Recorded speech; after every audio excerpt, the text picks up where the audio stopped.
की मर्यादा नहीं टूटनी चाहिए।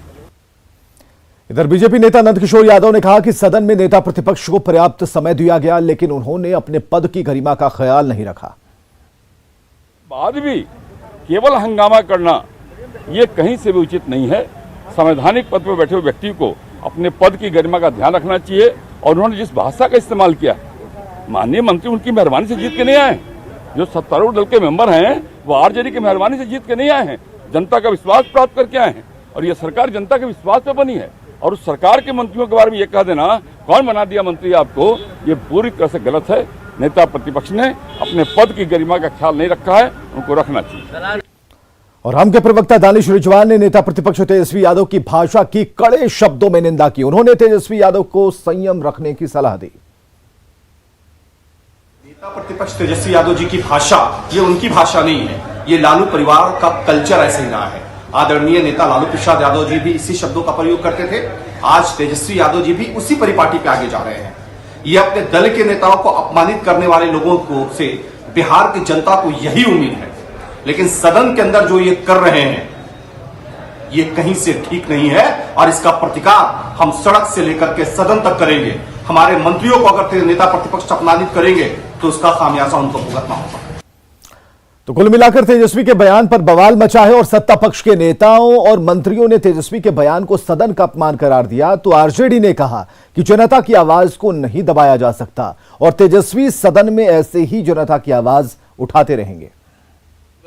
आसन के तरफ से रोका गया तो उन्होंने कह दिया कि कैसे कैसे लोगों को मंत्री बनाया गया है। अरे मंत्री बनाने का काम तो सरकार करती है और मंत्री वैसे लोगों को बनाया जाता है जो जनता के द्वारा चुन करके आते हैं, जो जनप्रतिनिधि के रूप में लोकप्रिय होते हैं, वही सदन में आते हैं और उन्हीं को मंत्री बनाया जाता है। यह कोई आरोप नहीं था, यह स्वाभाविक एक तरह का एक गुस्सा था जो अक्सर होते रहता है सदन में। उनके भाव पर जाएं तो उनके कहने का ही मतलब था कि मंत्री तैयार होकर नहीं आते हैं और सदन को माकूल जवाब नहीं मिलता है और सरकार की तरफ से छिपाने की कोशिश हो रही है इन्फॉर्मेशन को। तो यह जनहित का मुद्दा है। जिस तरह उन्होंने सीधा मंत्री पर आरोप लगा दिया और आरोप ने बोल दिया कि कैसा कैसा मंत्री बना देते, ये उनके परिपक्वता पर मुझे उनका लगता है कि परिपक्व नहीं हुए अभी तक। और विधानसभा के अंदर ऐसे शब्द का इस्तेमाल करना कहीं से भी लोकतांत्रिक मर्यादा का ये सीधा सीधा हनन है। ये तो चुनी हुई जनता के द्वारा चुना हुआ प्रतिनिधि है और जनता ने चुन के प्रतिनिधि को भेजा है और माननीय मुख्यमंत्री जी ने उनको मंत्री बनाया है। ये तो जनता का अपमान है और इस तरह का शब्दों का उपयोग नहीं होना चाहिए लोकतंत्र में, राजनीति में। इधर सदन में तेजस्वी की टिप्पणी के बाद स्पीकर विजय सिन्हा अपनों के निशाने पर आ गए। डिप्टी सीएम तारकिशोर प्रसाद ने स्पीकर विजय सिन्हा का बिना नाम लिए यह कह दिया कि एक व्यक्ति को संरक्षण दिया जा रहा है जो गलत परंपरा है।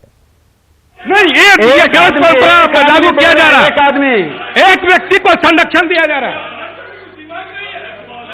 नहीं, एक गलत परंपरा लागू किया जा रहा है। एक व्यक्ति को संरक्षण दिया जा रहा है।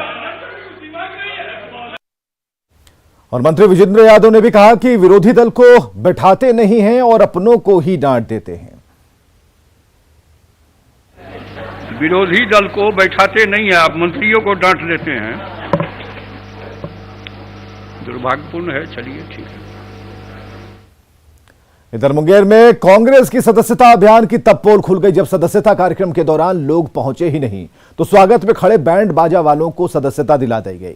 और यह आरोप कांग्रेस के नाराज नेता लगा रहे हैं और विरोधी चुटकी ले रहे हैं।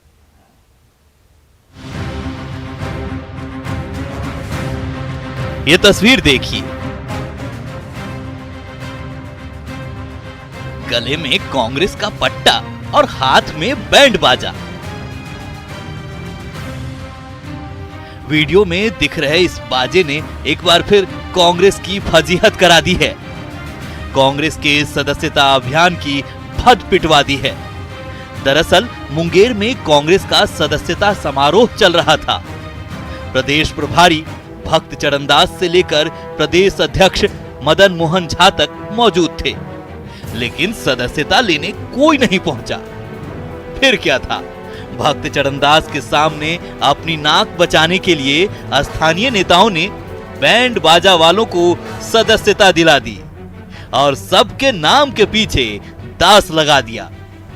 सुधीर दास जी, सिकंदर दास जी, ये हम नहीं कह रहे, ऐसा कहना है कांग्रेस के नाराज नेताओं का। और अब इस मुद्दे पर विरोधी कांग्रेस पर चुटकी ले रहे हैं।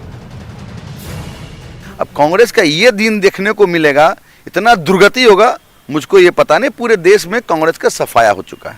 मुंगेर में कि सदस्यता कराने गए थे बिहार के प्रभारी, और आदमी तो कौन कहे, हम तो कहते हैं कि कोई भी ना मिला। हालांकि कांग्रेस नेता तर्क के जरिए इस तस्वीर के पीछे की सच को छुपाने में जुट गए हैं। और भी अच्छी बात है, क्योंकि समाज के अंतिम पावदान पे खड़ा हुआ व्यक्ति कांग्रेस की सदस्यता ग्रहण करता है, और क्या उसको अधिकार नहीं है पार्टी करने का, पार्टी में आने का, शामिल होने का।